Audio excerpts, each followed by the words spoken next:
বৈষম্য বিরোধী ছাত্র আন্দোলনের এক দফা দাবিতে পতন হলো বিশ্ব ইতিহাসের অন্যতম ঘৃণ্য স্বৈরশাসক শেখ হাসিনার। তার এমন পতনে দেশ জুড়ে উল্লাসে ফেটে পড়ে ছাত্র। জান্নাতে গেলে যে শান্তি পাওয়া যায় তার চাইতে বেশি আমি শান্তি পাচ্ছি এখন। ছাত্ররা সবসময় অন্যায়ের প্রতিবাদ করেছে, ভবিষ্যতে করবে, সবাইকে হুঁশিয়ার করে দিতে চাই।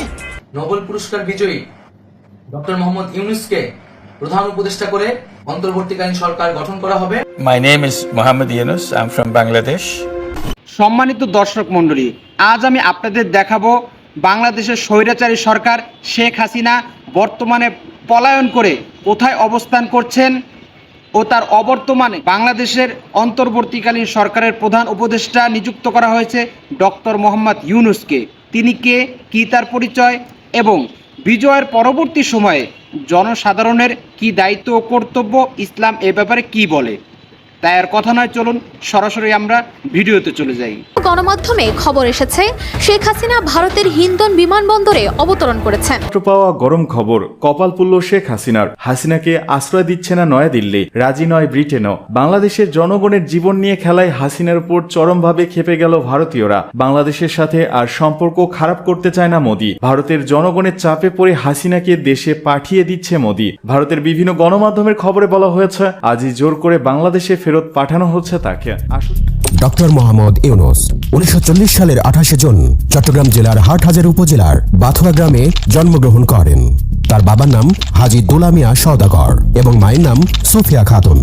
দারিদ্রতার বিরুদ্ধে তার সংগ্রাম শুরু করেন 1974 সালে বাংলাদেশে সংঘটিত দুর্ভিক্ষের সময়। তিনি বুঝতে পারেন স্বল্প পরিমাণে ঋণ দরিদ্র মানুষের জীবনমান উন্নয়নে অত্যন্ত কার্যকরী হতে পারে। সেই সময় তিনি গবেষণার লক্ষ্যে গ্রামীণ অর্থনৈতিক প্রকল্প চালু করেন। 1974 সালে মোহাম্মদ ইউনূস তেভাগা খামার প্রতিষ্ঠা করেন, যা সরকার প্যাকেজ প্রোগ্রামের আওতায় অধিগ্রহণ করেন।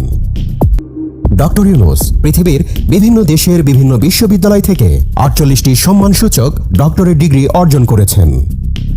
শান্তিতে নোবেলজয়ী গ্রামীণ ব্যাংকের প্রতিষ্ঠাতা ডক্টর মোহাম্মদ ইউনূস যুক্তরাষ্ট্রের সর্বোচ্চ বেসামরিক সম্মাননা কংগ্রেশনাল গোল্ড মেডেল গ্রহণ করেছেন, যিনি এই পদক পাওয়া প্রথম বাংলাদেশি ও মুসলিম। বিশ্বের সর্বোচ্চ সম্পদশালী 2 শতাধিক ব্যক্তির সম্মেলনে নোবেলজয়ী প্রফেসর ডক্টর মোহাম্মদ ইউনূসকে আজীবন সম্মাননা পুরস্কারে ভূষিত করা হয়েছে। ডক্টর মোহাম্মদ ইউনূস প্রতিষ্ঠিত গ্রামীণ ব্যাংক নিয়ে গবেষণা হয়েছে পৃথিবীর যে কোনো প্রচলিত ব্যাংকের চেয়ে বেশি। গ্রামীণ ব্যাংক গড়ে তোলার মূল উদ্দেশ্য ছিল প্রান্তিক জনগোষ্ঠীকে সহজ শর্তে ঋণ দিয়ে সুদী মহাজনদের খপ্পর থেকে বের করে এনে স্বাধীনভাবে তাদের সৃজনশীলতাকে কাজে লাগিয়ে স্বাবলম্বী করা। 1955 সালে কিশোর ইউনূস কানাডার মন্ট্রিয়লে অনুষ্ঠিত বিশ্ব জাম্বুরিতে যোগদানের মাধ্যমে তার প্রতিভার সাক্ষ্য রেখেছিলেন মাত্র 15 বছর বয়সে। ওই বয়সেই এশিয়া, ইউরোপ ও উত্তর আমেরিকা ভ্রমণের অনন্য এক অভিজ্ঞতা অর্জন করেন ডক্টর মোহাম্মদ ইউনূস। আজকের ডক্টর মোহাম্মদ ইউনূসকে পুরো পৃথিবী চেনে। তিনি ক্ষুদ্র ঋণ ও সামাজিক ব্যবসা নিয়ে কাজ করেন। তার কথা শুনতে চাই পুরো পৃথিবীর মানুষ। আপনারা ইতিমধ্যে জানেন যে আমাদের এই প্যানেলের প্রধান উপদেষ্টা হিসেবে থাকবেন প্রফেসর ডক্টর মোহাম্মদ ইউনূস, যিনি শুধু এই বাংলাদেশে নন, পুরো বিশ্বে এমন একটি ফেস যার গ্রহণযোগ্যতা প্রশ্নাতীত। বাংলাদেশের বিভিন্ন জায়গায় সংশোধনের আসলে প্রয়োজন রয়েছে। যেমন এই নির্বাচন ব্যবস্থার উপর মানুষের কোনো আস্থা নেই। বিগত 16 বছর বাংলাদেশে কোনো নির্বাচনই হয় না। সেই জায়গা থেকে ওই নির্বাচন কমিশন বা ওই নির্বাচন কমিশনে যারা রয়েছেন তাদের যে সংস্কারের বিষয়টি বা পরিবর্তনের বিষয়টি, সেখানে হাত দিতে হবে। সংবিধানের বেশ কিছু জায়গা রয়েছে, বেশ কিছু ধারা রয়েছে যেখানে পরিবর্তনের জন্য কাজ করতে হবে। এমন বাংলাদেশের বিচার ব্যবস্থা থেকে শুরু করে বিচার ব্যবস্থা বা আপিল বিভাগে ওই সকল বিচারকদেরকে বসানো হয়েছিল যারা আসলে ওই দলের তোষামোদি করতো। সেই জায়গাগুলোতে আমাদের হাত দিতে হবে। আমরা চাই বিবেকবোধ সম্পন্ন মানুষ যারা আইনের মধ্যে থেকে আইনের মতো করে চলে বাংলাদেশকে একটি সঠিক দিকে নিয়ে যাবে। এই একদম যে বিষয়গুলো পরিবর্তন জরুরি সেগুলো পরিবর্তন করার মাধ্যমে একটি সুষ্ঠু নির্বাচন হবে বাংলাদেশে 16-17 বছর পরে, এবং এর মাধ্যমে জনগণের সরকার নির্বাচিত হবে আসলে, যেখানে আমরা বিশ্বাস করি তরুণ প্রজন্মের অনেক বড় একটি পার্টিসিপেশন থাকবে। মানুষ আসলে বিরক্ত, মানুষ এই দল এই সব দলের কথা শুনতে শুনতে বিরক্ত, কারণ কেউই আসলে তাদের ওই প্রতিশ্রুতির কোনো প্রমাণ দিতে পারেনি কখনোই। আমরা বিশ্বাস করি যে মানুষ তরুণ প্রজন্মের উপরে এই আন্দোলনে, এই গণঅভ্যুত্থানে, এই স্বৈরাচার পতনে আস্থা রেখেছে। আমরা বিশ্বাস করি তরুণ প্রজন্মের উপরে আগামীর যে সংসদ, জনগণের যেখানে প্রতিনিধি নির্বাচিত হবে, সেখানেও সে আস্থাটি রাখবে, এবং এর মাধ্যমেই আমরা যে বাংলাদেশের স্বপ্ন দেখি সেই স্বপ্নের অগ্রযাত্রা শুরু। আজকের এই ঐতিহাসিক দিনে আল্লাহ আমাদের দেশের সাধারণ জনগণকে এক অত্যাচারী শাসক থেকে মুক্তি দিয়েছেন। নিরস্ত্র মানুষেরা শুধুমাত্র ন্যায়ের দাবি নিয়ে সশস্ত্র বাহিনীর মুখোমুখি হয়ে নিজেদের প্রাণ বাজি রেখে এই বিজয় লাভ করেছেন। আমরা দুর্বল অবস্থায় অত্যাচারের বিরুদ্ধে দাঁড়িয়েছিলাম, তখন আল্লাহ আমাদেরকে বিজয় দিয়েছেন। আজ যদি আমরা শক্তিশালী অবস্থায় অত্যাচারের বিরুদ্ধে দাঁড়াতে না পারি, তবে আল্লাহ নিমেষেই আমাদের থেকে বিজয় ছিনিয়ে নিতে পারেন। নিশ্চয়ই তিনি মহাপরাক্রমশালী।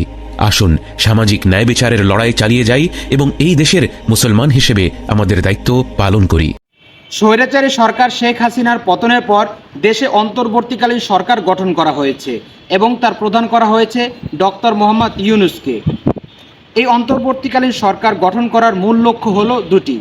এক, সর্বক্ষেত্রে নির্বাচন কমিশন, আইন বিভাগ, বিচার বিভাগ, আপিল বিভাগ সহ দেশে সর্বসেক্টরে প্রত্যেকটা বিভাগে যথাযথভাবে সংস্কার করা।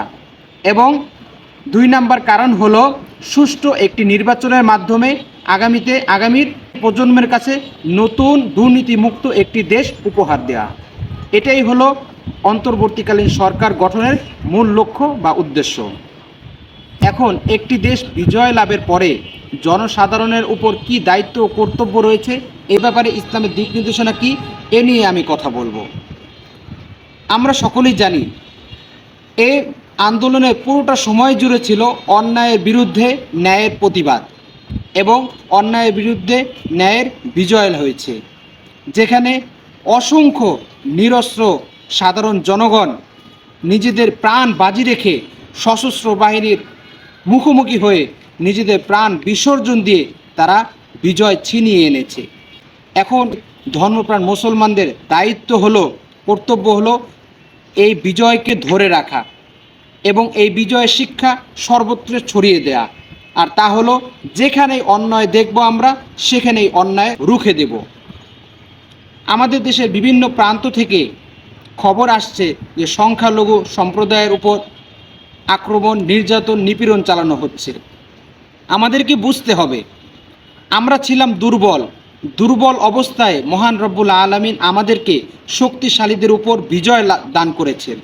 এখন আমরা শক্তিশালী হয়ে যদি দুর্বলের উপর যদি আঘাত হানি, দুর্বলের উপর যদি আক্রমণ করি, তাহলে এই স্বৈরাচারী আচরণের কারণে হতে পারে আমাদের বিজয় পুনরায় আমাদের কাছ থেকে ছিনিয়ে নেওয়া হবে। তাহলে তো আমরাও সেই জালেমের ভূমিকায় চলে গেলাম। তাহলে এই বিজয় থেকে আমরা কি শিক্ষা গ্রহণ করলাম? এই জন্য আমাদের দায়িত্ব ও কর্তব্য হলো সংখ্যালঘু সহ সকল অসহায় মানুষের পাশে দাঁড়ানো, তাদের জানমালের হেফাজত করা এবং তাদের সর্বপ্রকার নিরাপত্তা নিশ্চিত করা।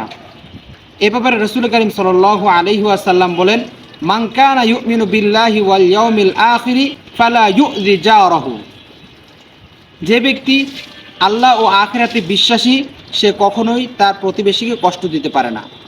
অন্য এক হাদিসে রাসূল করিম সাল্লাল্লাহু আলাইহি ওয়াসাল্লাম বলেন, লাইসাল মুমিন আল্লাযী ইয়াশবাউ ওয়া জারাহু জাইআ। অর্থাৎ ওই ব্যক্তি মুমিন হতে পারে না যে ব্যক্তি তার প্রতিবেশীকে ক্ষুধার্ত অবস্থায় রেখে নিজে পেট ভরে আহার গ্রহণ করে।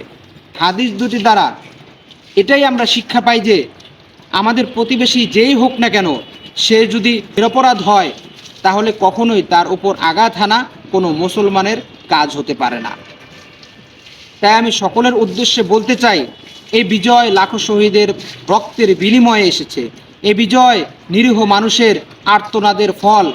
তাই এই বিজয়কে ধরে রাখার জন্য সকলকে আহ্বান করছি এবং সামাজিক সকল প্রকার অন্যায়, অবিচার, জুলুম, নির্যাতন থেকে আল্লাহ রব্বুল আলামিন আমাদেরকে সর্বদাই যেন আমরা প্রস্তুত থাকতে পারি এবং সামাজিক সমস্ত প্রকার অত্যাচার, জুলুম, নির্যাতন যেন আমরা রুখে দিতে পারি, সামাজিক সমস্ত প্রকার ব্যাধি যেন আমরা সমাজ থেকে উপড়ে ফেলতে পারি। আল্লাহ রাব্বুল আলামিন আমাদের সকলকে সেই তৌফিক দান করুন। এই বলেই আমি আমার বক্তব্য শেষ করছি। আমিন ওয়া আখিরু দাওয়ানা আলহামদুলিল্লাহি রাব্বিল আলামিন। আসসালামু আলাইকুম ওয়া রাহমাতুল্লাহি ওয়া বারাকাতুহু।